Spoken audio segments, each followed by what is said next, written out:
How and when do you develop your own sound on keys? Hey, it's Trey Cross, founder of the Cross 3 Network.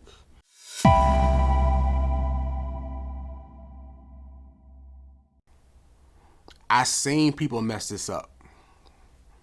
When you're just starting out and you're just learning your fundamentals, that's not the time to develop your own sound. That is the time to develop your fundamentals. You got to build a foundation before you can decorate. Okay? You have to build the foundation before you decorate. Once you build your foundation, then you put up the walls, then you put the roof up, and then you put siding on the house. That's when you decorate. That's when you build your sound. It's just building yourself as a musician is just like building a house. You build the sound last. Okay? So once you become fundamentally sound and your foundation is already built, then you develop your sound. So know the basic chords first. Know your scales first. You get what I'm saying?